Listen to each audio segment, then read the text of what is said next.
Yo no le doy una década más a la Unión Europea. De hecho, creo que lo va a romper un país neutral. Pero sabemos que el sistema de pensiones es un pacto intergeneracional, que es una estafa intergeneracional, como un libro. Creo que vivimos en un sistema donde todo el mundo está completamente aducido, ¿no? La cantidad de deuda que se ha acumulado en el sistema solamente la puedes pagar por inflación. Y la inflación es pobreza. ¿El oro? Sí. O sea, ¿por qué tú consideras que es el momento idóneo?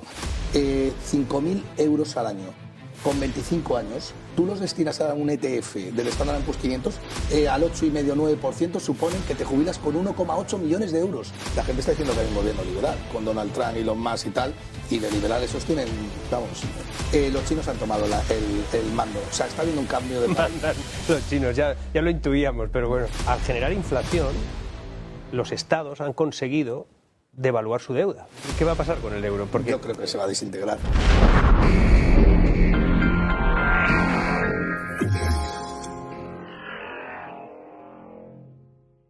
El pasado lunes tuve una de las entrevistas más interesantes que he hecho en tiempo. Fue, como has podido ver, con Gustavo Martínez, conocido como Gustavo Bolsa. Pero una vez subido el directo, tuvimos problemas con el contenido, que por diferentes razones no lográbamos mantenerlo completo y la plataforma lo recortaba de un modo algo extraño. En todo caso, y tras apelarlo, hemos podido subir de nuevo el contenido completo y esta vez sin problemas. Si no conoces a Gustavo, te diré que es uno de los analistas que deberías seguir. Es certero, es contundente y especialmente es alguien modesto. La charla que tuve con él no tiene desperdicio, en serio, es increíble. Si ya la viste, vuelve a verla pero tomando apuntes. Si mientras la estabas viendo se cortó, pues ahora la vas a poder disfrutar completamente. Y 3 cosas más. El lunes tendremos en directo al gran James Levy, expresidente del Partido Republicano Abroad, es decir, en el extranjero, y exvicepresidente de Merrill Lynch, y ahora actual analista de la política norteamericana y mundial, que nos dará claves de algunos elementos y detalles que no se conocen muy bien y que sobre todo tratan de Trump, Europa y de lo que deriva en todo eso. Una entrevista imperdible, el lunes, no te olvides. Y en segundo lugar, para los que sois miembros del canal, supongo que habéis visto que tenéis contenidos específicos y exclusivos. El último fue un vídeo desde el Mobile World Congress que no está en abierto. Es el modo que tengo de agradeceros el apoyo. Si no eres miembro, que sepas que lo puedes ser por muy poco y acceder a informes, estudios y algunos contenidos exclusivos. Aunque pronto ampliaremos los beneficios entre los que habrá algo que me estáis pidiendo mucho y que es una sorpresa regalo.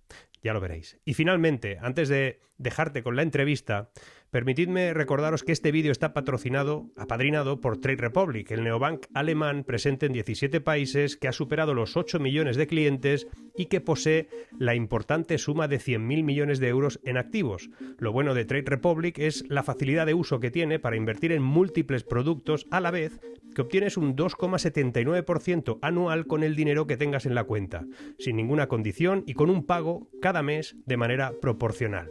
Si quieres una plataforma fácil de usar, con tarifas muy bajas y una gran variedad de activos, pues lo que te recomiendo es que escanees el QR de la pantalla o que sigas el link que hay en la descripción y, hombre, así sabrán que vas de mi parte. Ahora sí, vamos con la entrevista. No os la perdáis. Tomad apuntes. Dentro vídeo. Hoy tenemos un invitado, a mí, bueno, aparte que somos amigos, me hacía mucha ilusión tener en una entrevista. Gustavo Martínez, Gustavo Bolsa, ¿cómo estás? Pues imagínate, estoy con una persona a la que quiero y admiro, pues como si estuviera en mi casa. Hacer entrevistas con gente con la que tenemos una buena relación, sí, ¿no? Y que nos llevamos bien y que además en algunos puntos coincidimos, en otros no tanto, pues es una ventaja, no es una ventaja en los momentos que vivimos hoy en día, sí, momentos complejos. Oye, ¿qué le pasa al mundo? Bueno, yo creo que hay poca gente como tú en el mundo, eso es lo que te pasa, ¿no?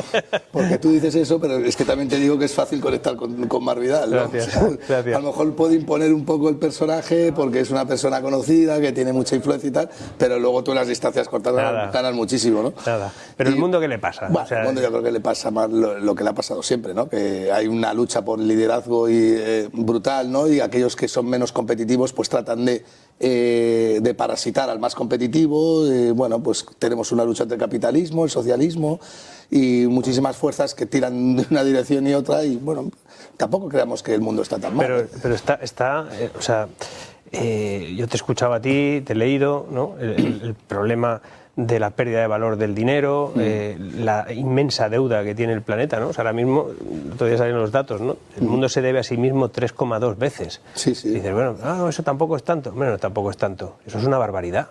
Sí, el problema no es tanto la deuda como el mal uso que se hace de ella, ¿no? Es que digamos que el político ha encontrado en la moneda fiat un filón, y sobre todo en la inflación, ¿no? Porque es algo que la gente no entiende, porque hay una escasez de conocimientos financieros a nivel mundial, ya no te digo a nivel de España, de territorio, te digo a nivel mundial, brutal, y se basa en eso para poder seguir perpetuándose en el poder, ¿no? A base de empobrecer a las personas sin que éstas se den cuenta, ¿no? Ya lo hemos dicho muchas veces. Pero ¿no? da la sensación, por lo menos yo últimamente lo voy explicando, o sea, da la sensación de que cada vez que hay un problema económico, o sea, la única herramienta, y de hecho, ojo cuando dicen tenemos herramientas para solucionar cualquier problema, ese problema se soluciona con deuda. O sea, empiezan a imprimir, y en los tiempos que han pasado, ellos han estimulado la inflación en gran medida, esa inflación estimulada ha sido para cubrir su deuda y empobrecernos a nosotros.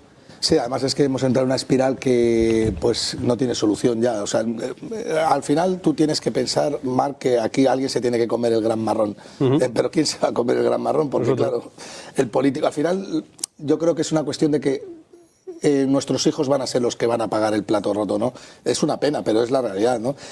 Muchas veces, aquí sin ir más lejos, ¿no? En España, para no irnos muy lejos, pues sabemos que el sistema de pensiones es un pacto intergeneracional, que es una estafa intergeneracional, como un libro, pero todo el mundo tiene miedo a abrir el melón, ¿no? Sí. Tienes el 40% del presupuesto, del gasto público se va en pensiones, 200 y pico mil millones de euros al año, y sabes perfectamente que tú estás generando unos derechos de cobro hoy, que realmente estás pagando las pensiones de las personas que están jubiladas hoy, contra unos derechos de cobro futuros que no vas a ver, porque es imposible, porque los números no salen, ¿no? Tú te pones en un Excel, haces los números y los números no te salen, ¿no? Entonces, fíjate, o sea, creo que vivimos en un sistema donde todo el mundo está completamente aducido, ¿no?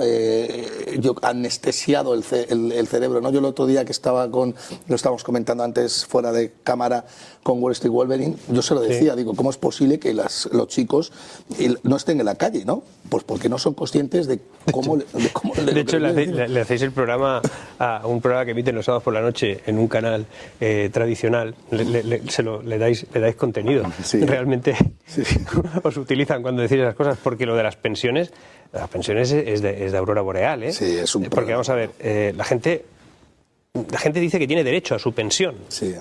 Y eso no está tan claro. O sea, que tú tengas derecho a tu pensión no quiere decir que tengas derecho a una pensión concreta. Que están garantizadas, en principio están garantizadas por ley, y eso significa que para llegar a eso tendrán que rascar de donde sea, ¿no? Impuestos, reducir servicios, lo que sea. Pero fíjate que cuando alguien considera que está ganándose su pensión, no sabe que en realidad eso no es así. Estás apostando por algo que todavía no sabes cuánto te van a dar. Claro, efectivamente. Porque dependerá de los que coticen después.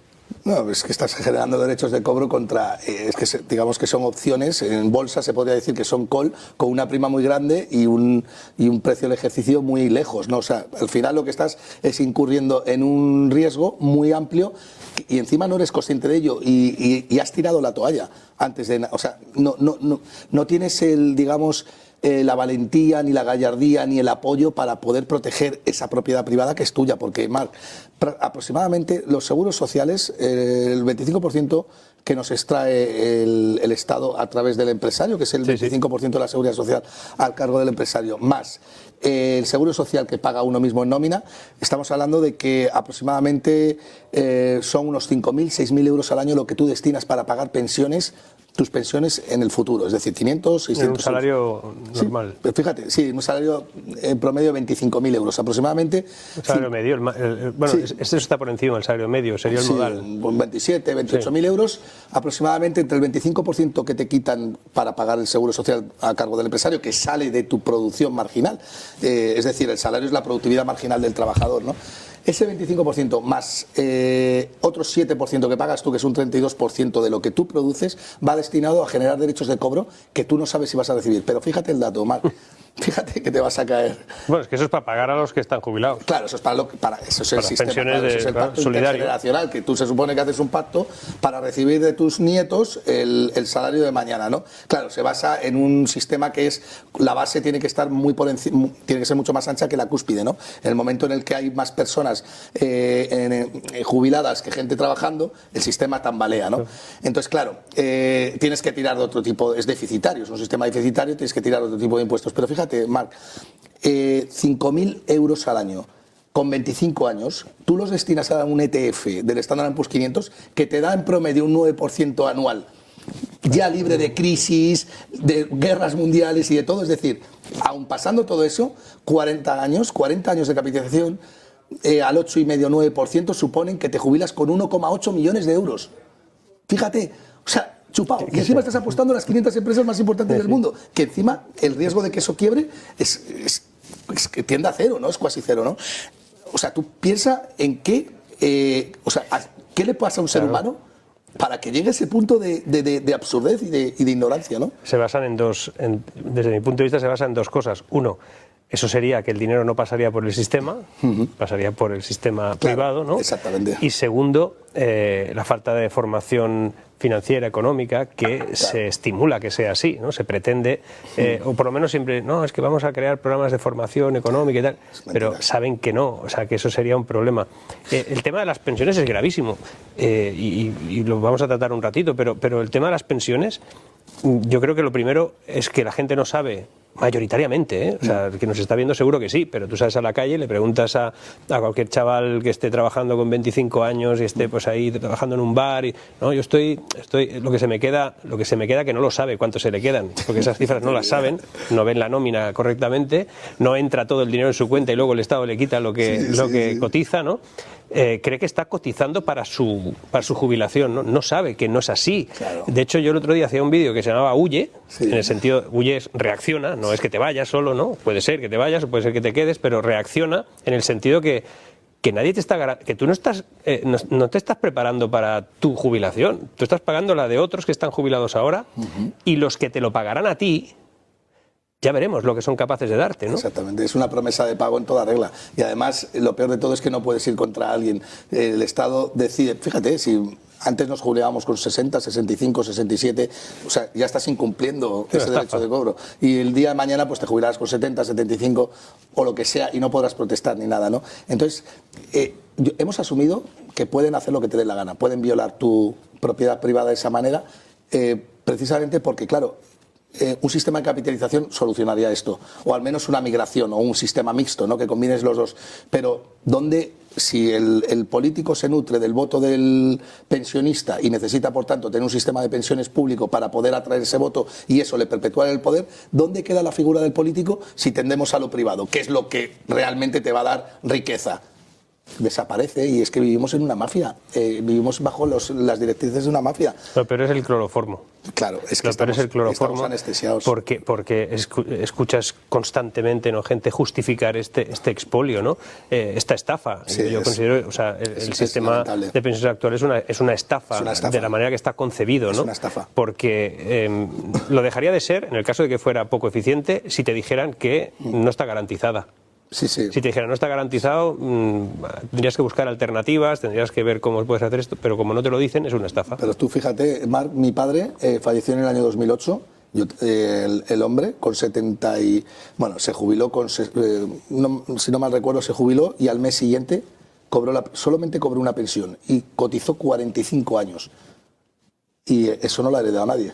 Tú fíjate, es que encima... Bueno, esa es otra. Claro, es que encima tú no puedes dejar eso a nadie, ni puedes heredar. Tú estás ahorrando para ti en un ETF o en... Yo digo el Standard & Poor's 500 porque la gente me dice, no, es que en bolsa es muy arriesgado, puedes perder. Mentira. Las estadísticas, y esto gente que sabe de bolsa te lo dice, y las estadísticas están ahí. No hay persona que lleve 10 años en bolsa que pierda dinero. Eso es imposible, porque las propias economías de escala te hacen estar rentabilizando el capital, y más si es un índice darwiniano y selectivo como es el índice del Standard & Poor's 500, ¿no? Es imposible perder dinero, es imposible. Yeah. Y claro, tú piensas, dices... En el largo plazo, que la gente no se equivoque. Claro, largo plazo. Pero no, es que mira, está cayendo ahora, pero vete hace 40 años. Sí, yo siempre hablo de largo plazo, pero el largo plazo lo cierto es que el Standard & Poor's 500 sube de media, en promedio, un 9% anual, con grandes caídas incluidas, ¿no? Entonces, claro, tú cuando tienes esa percepción de la realidad y tú te estás viendo que estás sometido, el Estado se arraiga el derecho de ahorrar por ti contra una jubilación que no sabes si vas a ver. Y encima la gente, lo que acabas de decir mal, mucha gente se piensa que las pensiones van ahí como una especie de ducha y te lo estamos dando para el futuro y no sabes que estás pagando la pensión del jubilado, que cada vez hay más jubilados, que gracias a Dios cada vez la gente vive más, máximo en España, que es un país donde hay calidad de vida y buena dieta, y estamos con la mayor tasa de paro de la OCDE. Es que si te coges un Excel y 4 cuentas, no te salen, pues nada, siguen. Claro, te llega un Sánchez y te sube las pensiones un 8,5%. Hay muchas cuentas que no salen. No sale ninguna. No salen, y muchas tienen que ver con ese concepto de la justicia social. Sí. Esos derechos sociales adquiridos, que al final vamos a tener derecho a todo, ¿no? Y es que se traslada a la gente joven la sensación de que hay un montón de derechos asumidos, ¿no? Y que esos derechos provienen de, no sé, de declaraciones universales y cosas por el estilo, pero claro, o sea, no tienes derechos, o sea, lo que tienes son servicios públicos, claro, que son capaces de ser cuestionados o no. El otro día, el lunes pasado, hablábamos con Axel Kaiser, sí, y comentaba eso, ¿no? Que cuidado, que hay una serie de conceptos que estamos asumiendo como ciertos, ¿no? La justicia social, y que eso no es así. Y, por ejemplo, otros que tendrían que serlo, como la propiedad, pues no lo son. Sí, sí. Estamos cediendo nuestra capacidad de ejercer nuestra propiedad, ya no solo inmobiliaria, sino la propiedad de nuestra vida, a la gestión de una gente que ha demostrado siempre que son muy malos gestionando. Claro, pero que son muy malos porque no pueden ser buenos. Quiero decir que al final un político o un funcionario que intenta gestionar el capital de otro es alguien que no se está jugando su dinero. Y mira, yo soy inversor, Marc, y yo no invierto en una empresa donde sé que el CEO no se está jugando su dinero. Es decir, que tiene un salario o algo, no. Yo quiero que tú seas el dueño de la compañía, porque sé que vas a mirar de una manera distinta si eres dueño o no. Esto lo dice muy bien Bastos, ¿no? O sea, coger un político que gestione esto es como si tú estás echando una partida de póker con fichas que no son de verdad. ¿Qué haces? Que vas all-in en todas las jugadas porque te da igual. Unas ganas, otras pierdes, pero te da exactamente lo mismo porque no te juegas absolutamente nada. Pero si tienes 5.000 euros en fichas o lo que sea, depende de la partida, ¿no? Realmente vas a hacer asignaciones del riesgo, vas a hacer cálculo económico, cosas que no hacen los políticos, ¿no? Porque no se juegan absolutamente nada. A mí lo que me da pena, Mar, es que a estas alturas de la vida sigamos con este problema, ¿no? Pero no te hablo de España, es que Estados Unidos ahora la gente está diciendo que hay un gobierno liberal, con Donald Trump y Elon Musk y tal, y de liberal esos tienen, vamos, poco o menos, ¿no? Bueno, proteccionismo puro, ¿no? Bueno, o sea, todo lo contrario a eso. Yo soy más alcista en oro antes de que llegara Trump que ahora, o sea, ahora soy más alcista. Tú eres un loco del oro. Bueno, en esta parte del ciclo, sí. te tengo por es que la gente no lo sabe, pero muchas veces, o sea, cuando nosotros tenemos encuentros, alguna cena de amigos y cosas por el estilo, es el del oro. ¿Vale? Este es el que habla del oro, el que nos explica todas las cosas del oro. Y me gustaría que analizásemos el oro. Sí. O sea, ¿por qué tú consideras que es el momento idóneo? Pero te voy a decir una cosa, Mar, me lo han dicho, muchos ya, dice, joder, me llaman de hecho Golstavo, ¿no? Sí, Golstavo. Y alguna vez tal, pero fíjate que no tengo ningún tipo de apego al oro ni nada. Que no tengo tanto. No. Aparte de que no tengo tanto, aunque sí que he de reconocer, hombre, que algo tendrá. He invertido en oro bastante de mis ahorros, pero te juro, Mar, que yo hace 2 años o 3 pasaba del oro como cualquier cosa. Lo que pasa es que hace 3 años vi la tesis súper clara. Y claro, tuve, además, lo bueno de tener una tesis clara es que la cuentes públicamente y la defiendas. Y yo lo hice, ¿no? Entonces, he tenido la fortuna de que se ha cumplido. 3 años después el oro ha multiplicado por 2, que es una cosa bastante, teniendo en cuenta que es un activo que capitaliza 20 trillones de dólares, pues imagínate, ¿no? Y claro, sigo viendo que es una tesis clarísima a futuro. O sea, es que es un activo que no se puede desplomar a según qué nivel, porque, como tú dices tú, es un mercado enorme y además es algo, ¿no? Eso que a veces ponen en duda de otras cosas, ¿no? O sea, el hecho de que sea un activo tangible para el ser humano hoy es bastante importante, ¿no? Porque el Bitcoin es es una cosa muy revolucionaria, que por supuesto es el activo que más ha subido en los últimos 16 años. Eso es claramente, el mercado te está diciendo algo. Yo creo que es el mejor invento que ha hecho el ser humano para huir de toda esta fagocitosis estatal, ¿no? Pero el oro tiene una ventaja competitiva que no tiene Bitcoin, y es clarísima, y es que lleva 5.000 años protegiendo contra la incertidumbre al ser humano, ¿no? Y ahora estamos en un gran momento de incertidumbre que no se va a resolver ni el próximo mes ni el próximo año. Por supuesto está sometido a volatilidad, ahora está corrigiendo un poco, está en 2.800 y pico la onza, pero lo normal es que veamos el oro por encima de los $5.000. ¿Y tú crees sinceramente, o sea, porque, a ver, muchas veces yo te he escuchado, ¿no?, que decís, hay varios elementos, ¿no?, el oro, los bonos, o sea, sí, hay como una serie de el SP500, sí, es decir, está todo ahí, para arriba, sí, y se va a pegar esto sí, sí. O sea, explícame esa teoría. Es que, vamos a ver, el mercado siempre está correlacionado, o sea, de alguna manera, ¿no? Realmente el mercado tiene un sentido a largo plazo, y a veces las correlaciones se rompen, pero luego vuelven a unirse, ¿no? Lo que sí que es muy llamativo es que los activos de riesgo, como el Standard & Poor's 500, el Nasdaq, Bitcoin, vamos a llamarle activo de riesgo también, y en general toda la renta variable, esté en máximos históricos, y el oro esté también en máximos históricos, con un dólar que también está subiendo contra el resto de divisas, ¿no? Entonces, digamos que de alguna manera, si haces una lectura o profundizas un poco y te das cuenta del mensaje, ¿no?, de lo que está pasando en los mercados, ¿no? Y realmente yo creo que en cierta manera pues está habiendo un cambio de paradigma. He descubierto hace poco, Marc, bueno, el oro, voy a explicarlo rápidamente, sobre todo correlaciona contra los tipos de interés reales negativos. Es decir, cuando la inflación está por encima del tipo de interés real, se forman tipos de interés reales negativos, porque tú recibes un retorno que es menor en términos reales, ¿no?, aminorado por inflación. Si yo invierto en un activo que me da un 2%, pero la inflación está en un 3%, mi retorno real es del menos 1%, ¿no? Y eso es decir, me estoy empobreciendo, ¿no? Entonces, el oro relaciona, o tradicionalmente, históricamente, tiene una correlación del 95% contra el tipo de interés real negativo. Es decir, si el mercado percibe que va a haber inflación por encima del tipo de interés, se valora porque está descubriendo que el monopolista o el emisor de la moneda fiat le está engañando. Vamos a decirlo así con términos tal. Entonces, hasta el año 2022 esa correlación fue perfecta, pero el año 2022 se ha roto. Y el oro, ahora estamos en una coyuntura económica que es bestial, porque están los tipos de interés reales positivos en máximos del año de 2008, pero el oro sigue subiendo. Entonces, claro, el mercado se queda un poco como una hormiga sin antenas, ¿no? En el año 2022, y muchos nos preguntábamos por qué esto había pasado. Yo, con algunos tíos que saben bastante, yo decía, mira, da igual ya lo que pase en el mercado, que el oro va a seguir subiendo, porque hay una parte del mercado que no se cree ni los bonos, ni se cree el dólar, ni nada, y sabe perfectamente qué tal. Pero luego nos hemos dado cuenta que las correlaciones se han cambiado, es como ha habido una traslación de la correlación, y ahora lo que está haciendo el oro es correlacionar con el tipo de interés real chino. Es decir, sí, tú te coges un gráfico desde el año 2022 contra el tipo de interés real negativo chino, y a medida que sube el tipo de interés real negativo chino, el oro se dispara. ¿Y esto a qué se debe? Pues porque los chinos han tomado el mando. O sea, está habiendo un cambio de... Mandan los chinos, ya lo intuíamos, pero bueno. Es que ¿sabes lo que ha pasado, Marc? En el año 2022 el mundo había valorado mal el dólar. Le había dado demasiado poco riesgo al dólar. Y en el año 2022, cuando los yanquis y los europeos expropian 300.000 millones de dólares a los rusos, resulta que tú habías asignado un riesgo prácticamente nulo al dólar, pero con un botón te los han quitado, con lo cual eso era un activo que tenía mucho riesgo. A partir de ahí se han roto las correlaciones.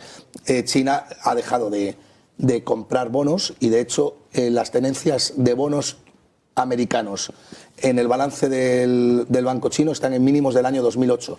¿Qué están haciendo los chinos? Si quieren fortalecerse con respecto a Estados Unidos en el futuro, es comprar oro, y por eso están comprando oro a saco. Estados Unidos ha visto esa jugada y se ha puesto a comprar oro también. Por eso ha habido el famoso short squeeze que ha habido, ¿no? ¿Tú crees que el mundo va a la desdolarización o esto no se va a producir?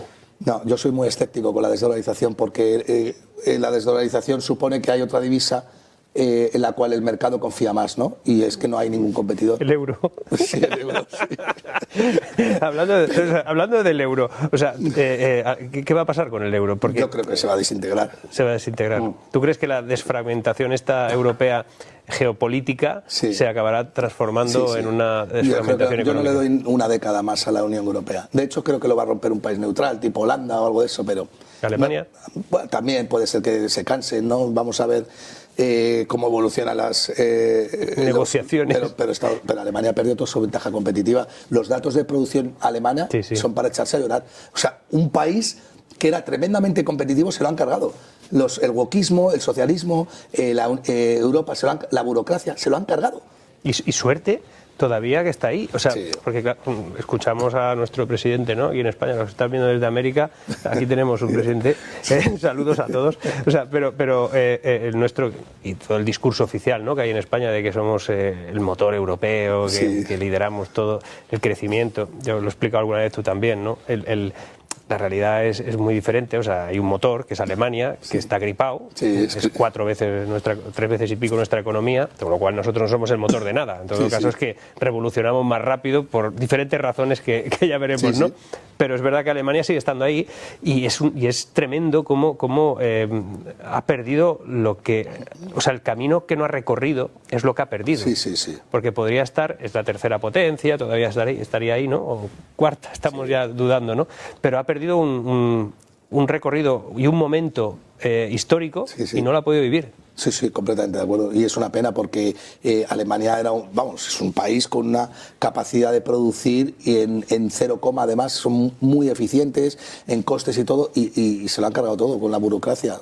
Pero bueno. Yo recomiendo leer un libro, el de Munchau, el Caput, que además lo entrevistó José Wizner aquí, y la verdad que explica súper bien, un poquito radical, un poquito, incluso tiene un puntillo ya al final. Yo me lo leí en Davos precisamente y salía del hotel como diciendo esto se va a acabar, el mundo se acaba.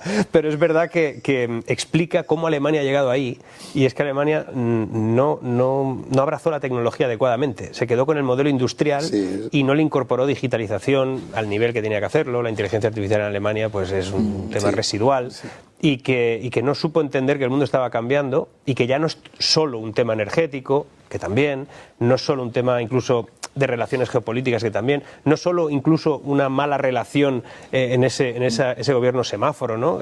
Con los verdes, con el otro, no sé qué, ahora otra vez con los socialistas, que son los únicos que han caído de verdad. O sea, es incluso malas decisiones en ese sentido, sino que también proviene de mucho antes y es de no haber entendido que el mundo estaba cambiando. Sí, y yo creo que también les han engañado, ¿no? Porque es verdad, pero el wokismo es que eso te pero eso no se ha acabado, ¿eh? Yo oigo a mucha gente decir que lo woke ya está, que viene una ola, un tsunami.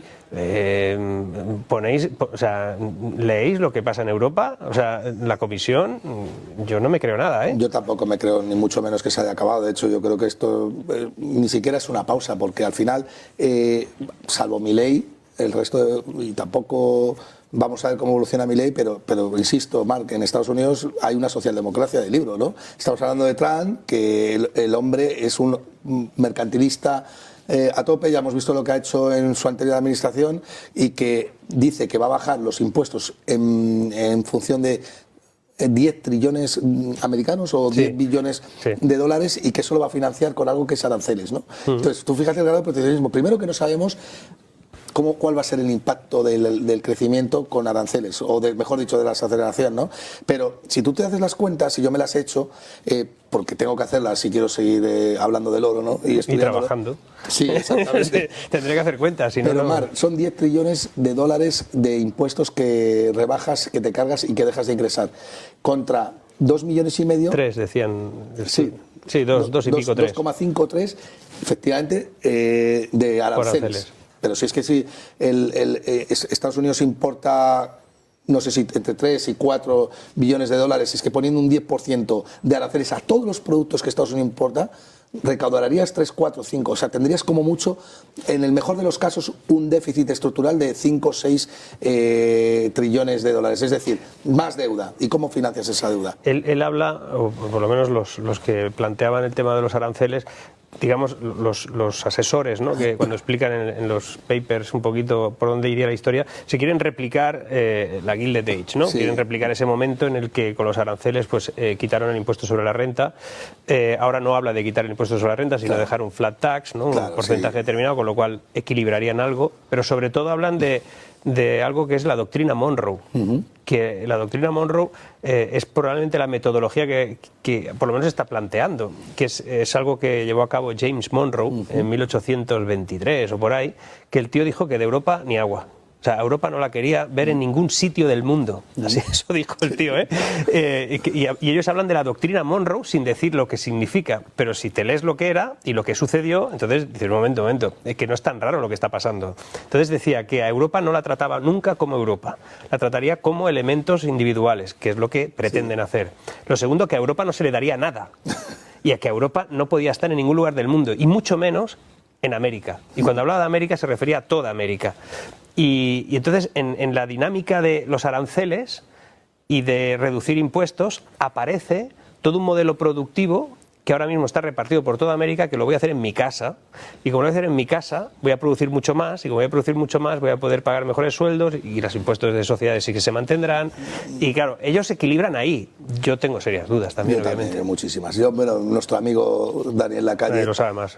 Sí, aparte que él es, hombre, como le repele pues, el comunismo y el socialismo, yo creo que se ha abrazado mucho a Donald Trump, pero yo siempre tengo mi disputa con él, porque yo soy completamente agnóstico, ¿no? Y de hecho creo que Estados Unidos, y lo he visto muy bien desde el principio, el otro día debatía, no sé, con alguien también que conocemos, no recuerdo ahora, y yo decía, mira, si me equivoco, cojonudo, porque eso significa que nos vamos hacia a un mundo más libre, pero no me equivoco, estoy seguro. O sea, Estados Unidos, el status quo de Estados Unidos, como mejor se encuentra, es generando inflación. Pero si tienes el monopolio, si tener la ventaja del dólar, pero si lo que hizo Nixon en 1971, desligándose del dólar, del oro, poniéndole fin al Tratado de Bretton Woods, que ya tenían ventaja competitiva porque el resto de divisas se fijaba en la paridad en función del dólar, el dólar en función de las reservas de oro. Estaban deseando hacerlo, porque tú para qué quieres tener el monopolio de una moneda que no puedes ampliar su oferta a tu imagen semejante, es decir, no puedes, yo para qué quiero el monopolio del dólar si no puedo generar inflación. Y eso es el arma, ¿cómo te diría yo? Es que es una herramienta tan poderosa generar inflación, porque nadie sabe que tú le estás robando. Estás robando a la gente prometiendo lo que sea, que ya lo pagará la inflación. Esto es lo que ha pasado. Claro, y nadie lo sabe, Marc.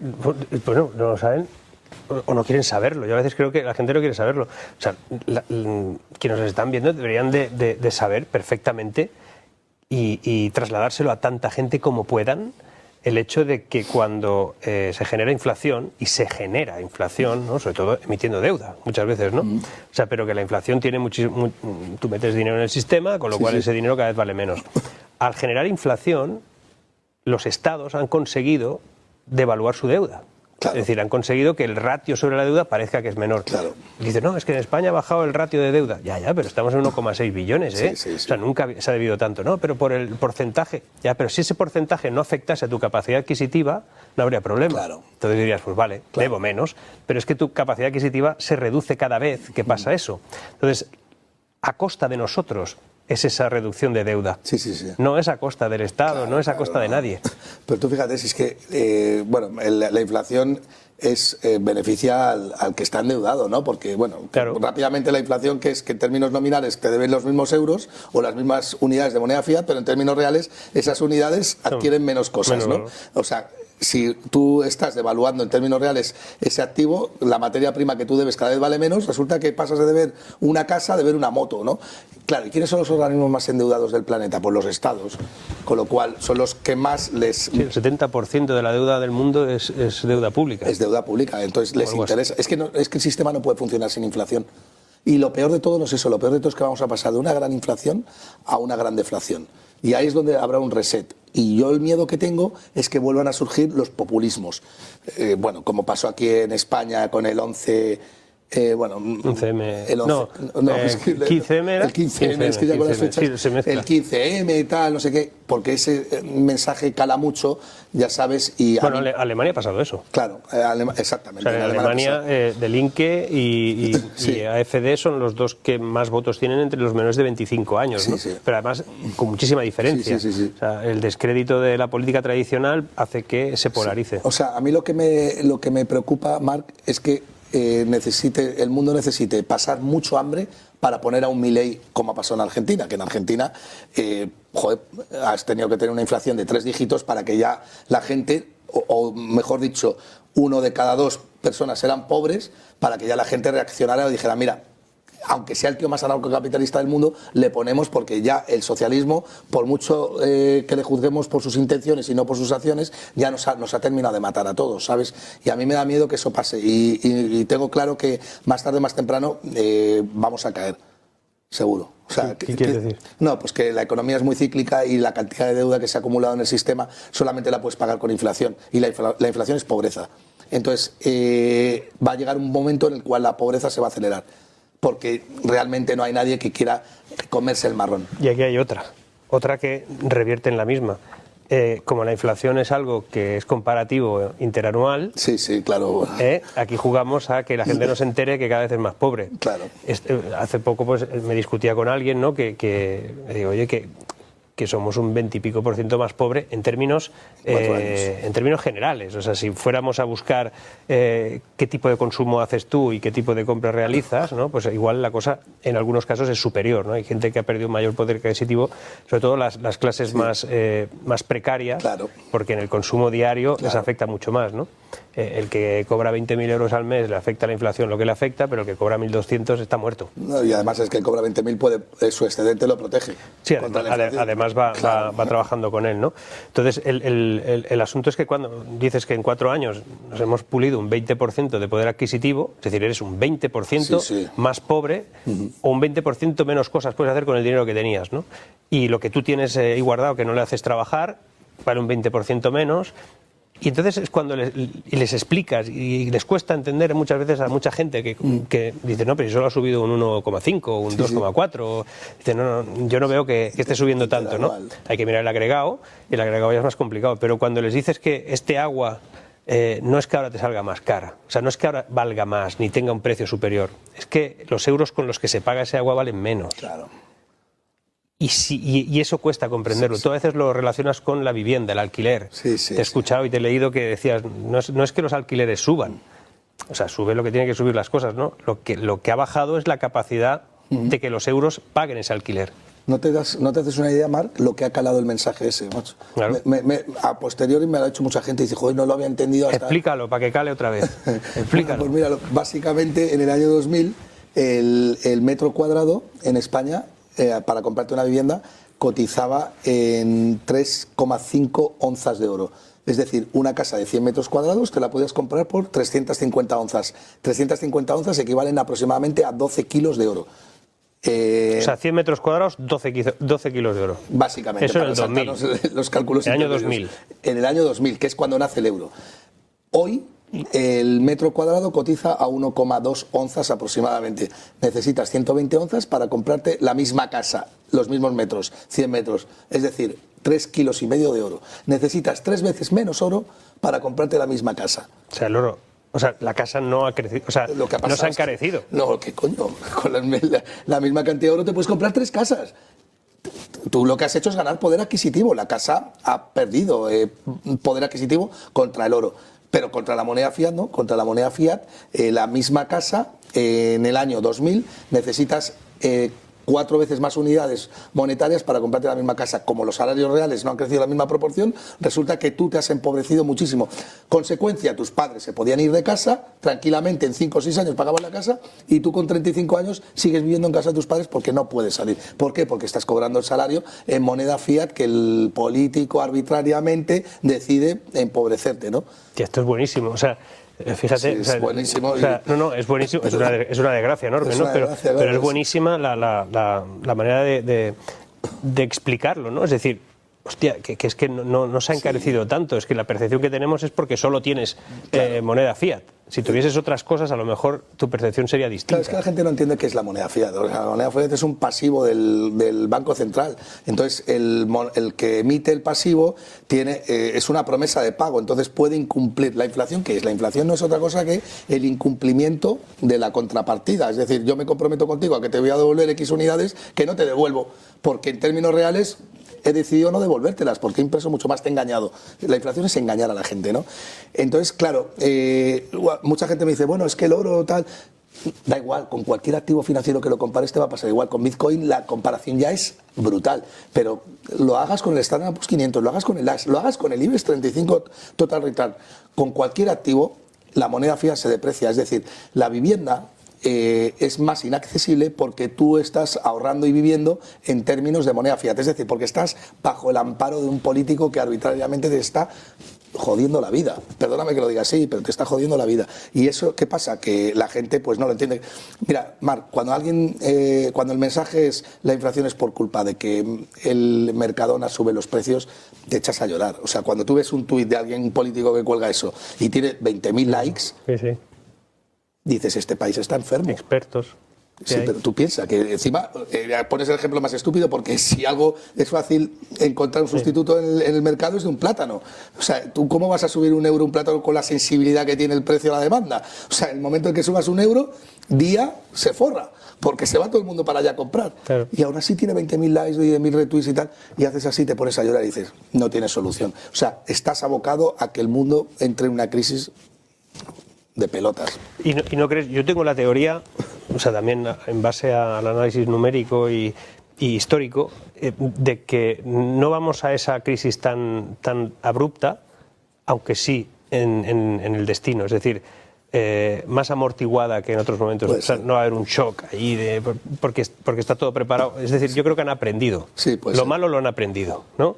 Y parte de ese aprendizaje les ha enseñado, y por eso siempre están los amortiguadores sociales, están las herramientas del sistema, ¿no? Sí. Cuando nos explican, ¿no? Cuando pasó lo de la UBS y todo el tema de Suiza, yo es cuando descubrí que cada vez que hablaban de herramientas, tenemos herramientas para que no pase nada, sí, no se referían a que tuviesen ninguna reforma, simplemente es que iban a meter dinero en el sistema. Sí, y si el banco se quedaba sin nada, no se preocupe, que le meto 100.000 millones más. Sí. Y cada vez que hablan de que hace falta dinero para algo o que invertir, sí, pero es que es una locura. Inteligencia artificial, 200.000 millones, no se preocupe, pero bueno, podemos ajustarlo a capital, estamos en condiciones de meter 200.000 millones, es que hay que meterlos en inteligencia artificial, vale, pero ¿de qué otra cosa lo vamos a quitar?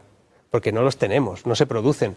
Para defensa, 300.000 millones más, pero ¿de dónde vas a recortar? Porque no puedes seguir fabricando cada vez más dinero, nos estás empobreciendo. Entonces, esa percepción de que van a seguir siempre así y que va a ser ecualizado en el tiempo con ¿sabes? Con cirugía exacta, ¿no? Está fina, y la gente no se va a dar cuenta que es más pobre, porque la gente yo creo sinceramente que le cuesta entender que es más pobre. O sea, yo hablo con gente que además siguen votando a quien votan, y todo va bien y España crece más que nadie. Y dices, pero tú puedes hacer lo mismo que hacías hace 4 años, tú puedes hacer las mismas cosas con un dinero, digamos, parecido, no hace falta que sea exactamente el mismo, no puedes. Entonces, tengo esa teoría de que la percepción no va a ser tan clara, de que estemos tan mal. No, sí, yo comparto también contigo esta visión, ¿no? Yo creo que, si es que el problema es que hay un déficit de educación financiera brutal.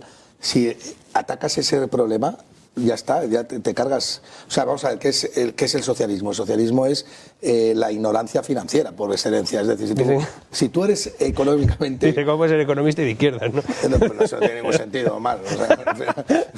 Lo que pasa es que el capitalismo... Hay de todo. Ya, pero el capitalismo siempre se ha vendido muy mal. Pero el capitalismo, porque se entiende el capitalismo de amiguetes y tal, pero el capitalismo no es otra cosa que pasar de arar la tierra tú solo a que un tractor de 800 caballos lo haga, ¿no? Es el efecto capitalización. Capitalismo viene de eso, de ahorrar, que es el coste de oportunidad de no consumir, invertir, ¿para qué? Para obtener un retorno en forma de capitalización compuesta, y lo que compone que es no el tipo de interés, sino el tiempo, ¿no? Entonces, la gente no sabe lo que es el capitalismo, y claro, al socialismo, como siempre se le ha juzgado por sus intenciones y no por sus resultados, claro, pues en España seguimos igual, o sea, en modo parálisis total, ¿no? Gustavo, Pues hasta aquí hemos llegado. Bueno. La verdad es que han quedado 40.000 cosas. Pero yo no sé, quería hablar de Bitcoin y quería hablar de 1000 cosas, pero lo haremos en otra ocasión, si te parece. Muchas gracias por haber estado aquí. Gracias. Pues bueno, como siempre, una maravilla la gente que traemos aquí para hablar con Gustavo, y lo hemos pasado perfectamente. Una cosita que os quería decir simple y llanamente antes de despedirme, y es que si veis mi careto, mi cara hablando con una voz así como del National Geographic, invitándoos a que invirtáis en cosas, no soy yo, es una estafa. Hay miles de estas y no puedo más que pediros que no piquéis, de verdad. Yo no tengo club de inversión ni nada por el estilo, no os pido que invirtáis. Si soy yo hablando de eso, no es real. Nos vemos el siguiente lunes, salida de emergencia, seguimos.